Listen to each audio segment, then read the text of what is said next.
اليوم فاتح على حسابك والله.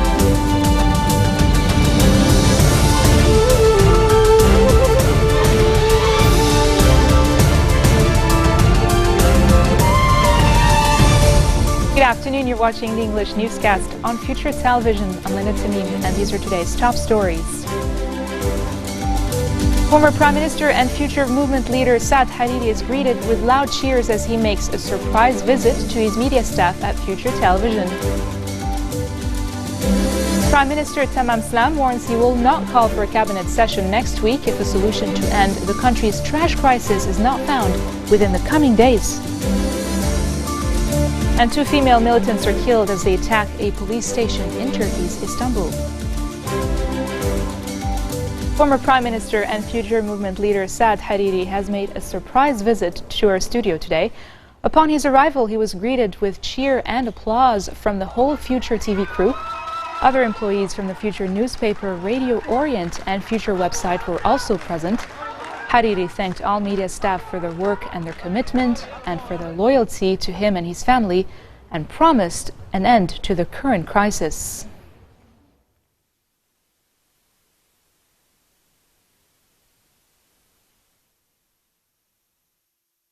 Prime Minister Tamam Slam has warned he will not call for a cabinet session next week if a solution to end the country's trash crisis is not found within the coming days. Ministers commented on the country's trash problem before entering the session, promising to find a solution to the crisis. Agriculture Minister Akram Shayib highlighted that the people's health was in danger and a problem which is more important than electing a president or reactivating the government. Education Minister Elias Boussab told reporters that Salam has lost patience regarding the garbage problem, adding that he will support any decision that the Premier makes. Beirut and Mount Lebanon have lived a chronic environmental crisis for 7 months now, since the Nami landfill was closed by the government on July 17th, resulting in the piling of tons of trash in random locations. A government-backed trash export scheme collapsed last month after reports emerged that permits to ship the waste to Russia were forged. Progressive Socialist Party leader MP Walid Jumblat has called on the political elite in Lebanon to resolve the trash crisis calmly and without aggravation. Jumblat tweeted, quote, "The waste crisis will not be resolved by issuing random statements. Rather, it should be solved calmly, away from electoral fuss," referring to the municipal elections that will be held in May. He added, "It is our duty to contribute to finding solutions to Beirut's trash." Iran has warned that its Gulf Arab rivals were jeopardizing Lebanon's stability by blacklisting the leading force behind its government, Hezbollah, as a terrorist group. Deputy Foreign Minister Hussein Amir Abdullahian said the Shiite group, which is one of Iran's closest allies, was a bulwark against terrorism in the region. Speaking to Iran's official news agency, Abdullahian said, quote, "We are proud of Lebanon's Hezbollah as the vanguard of resistance against the Zionist regime and the champion of the fight against terrorism in the region. Those who call Hezbollah terrorists have intentionally or unintentionally harmed the unity and security of Lebanon." Wednesday's move against Hezbollah by the GCC was the latest salvo in an intensifying battle for regional influence between Gulf heavyweight Saudi Arabia and Iran.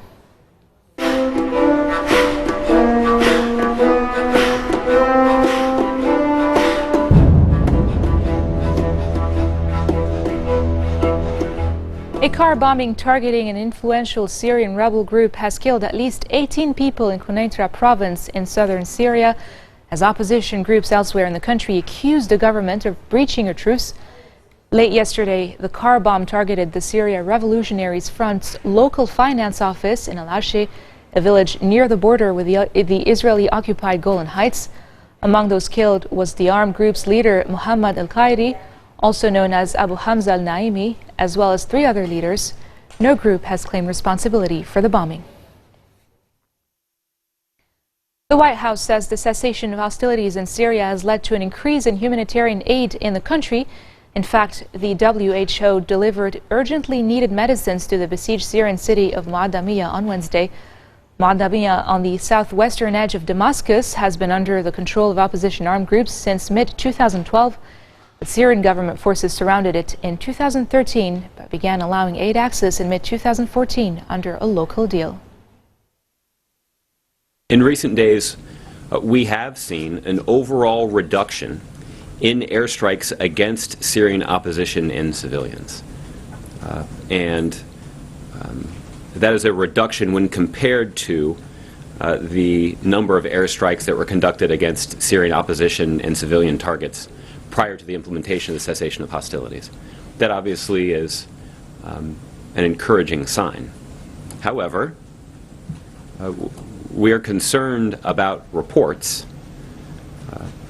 that the Syrian regime has engaged in tank and artillery attacks against civilians near places like Latakia, Homs, and Hama, and around Damascus. And obviously those kinds of attacks, if confirmed, would be a flagrant violation of the cessation of hostilities. Now, we're going to monitor these reports of violations. We take them quite seriously.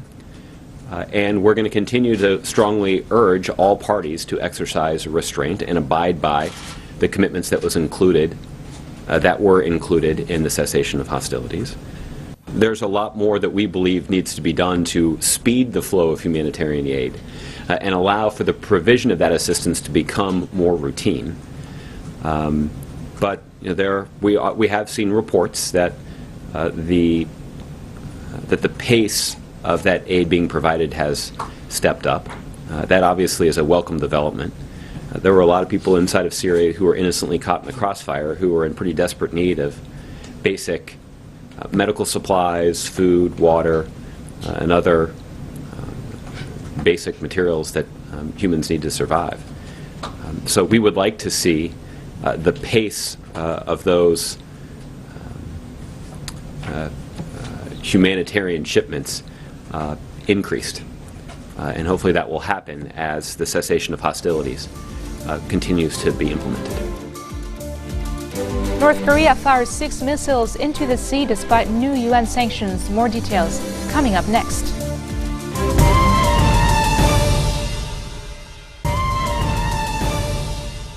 Welcome back. 2 female militants were killed by police when they fired shots and threw a grenade at a Turkish police bus in Istanbul.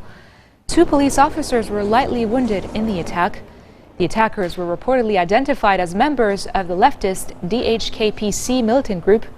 One of the women threw a grenade and the other opened fire with what appeared to be a machine gun as the riot police bus drove towards the entrance of a police station.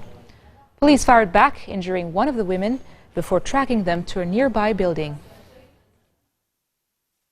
The Office of the UN High Commissioner for Human Rights says the risk of resuming hostilities in Ukraine's conflict-torn southeast remains high, despite the ongoing ceasefire. The UN also says the death toll since the start of the Ukraine crisis has risen to over 9,000.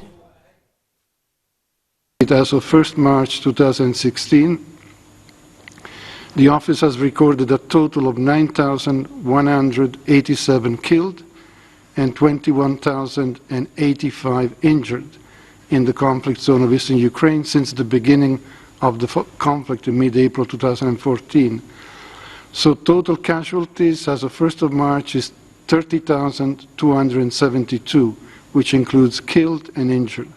And this figure includes civilians, Ukrainian armed forces, and members of the armed groups. The situation of those who are in pretrial detention.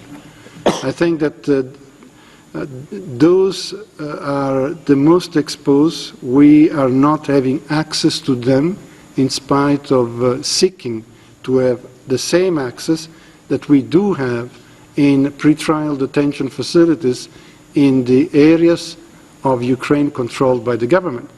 And as I said, our report details cases of inhuman and treatment or actual torture, or situation in which we have intervened to try to improve the situation of those individuals. We cannot do so, or we have not been able to do so in the area controlled by the armed group, so we have to expect the worst. The newest member of the Swedish royal family was born and has been named His Royal Highness Oscar Carl Olof. The first official picture of the new prince shows him in a car seat leaving hospital with older sister Princess Estelle, his mother Crown Princess Victoria of Sweden, and father Prince Daniel. Prince Oscar, who has been given the title Duke of Skane, is third in line to the Swedish throne after his mother, and his sister Estelle. Moving on to Asia, Seoul says North Korea has fired 6 short-range projectiles into the sea just hours after the UN Security Council approved the toughest sanctions on Pyongyang in 2 decades for its recent nuclear test and long-range rocket launch. Today's launches also come shortly after Seoul's parliament passed its first legislation on human rights in North Korea. The Defense Ministry said the projectiles were fired from the eastern coastal town of Wonsan, adding that authorities were trying to determine what exactly North Korea fired. The projectiles could be missiles, artillery, or rockets, according to the Defense Ministry. North Korea routinely test-fires missiles and rockets, but it often conducts more weapons launches when angered at international condemnation. Ecuador's Tungurahua volcano has erupted, spewing smoke and ash high into the air in several fiery explosions. Volcanologists began registering increased activity at Tungurahua on February 27th and noted the tremors and eruptions intensified in the ensuing days. The Secretariat of Risk Management issued an orange alert at that point. The volcano was shrouded in clouds for most of the week, but volcanologists said the ash column above the volcano at one point reached some 4,000 meters high. The Geophysical Institute believes ongoing activity in varying degrees of intensity will continue in the coming days.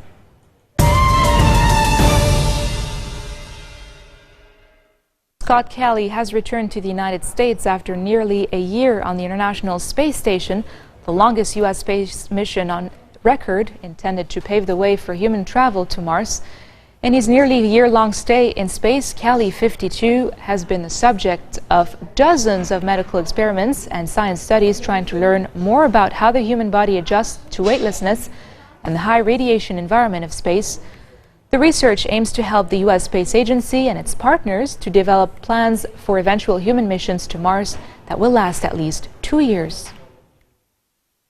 You know, it was a very long trip. When I left here in February, I don't even know what day it was in February. I was 50, and now I'm 52. So, but it feels great. It's great to be back in Texas, on U.S. soil. It's just an unbelievable feeling to be back here on planet Earth, back in our great country, and back with all my family and my friends.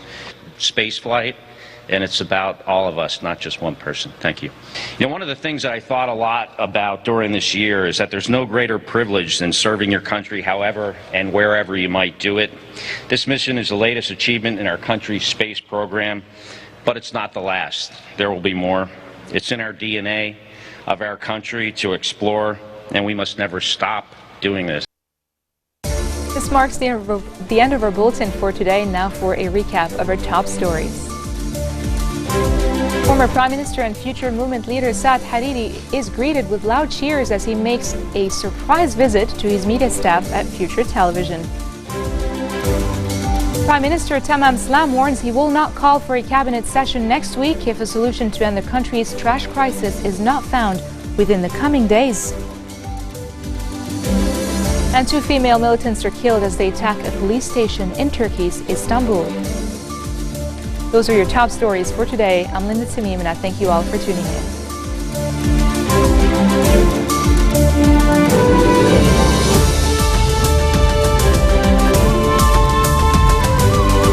واليوم فتح على حسابه حزب الله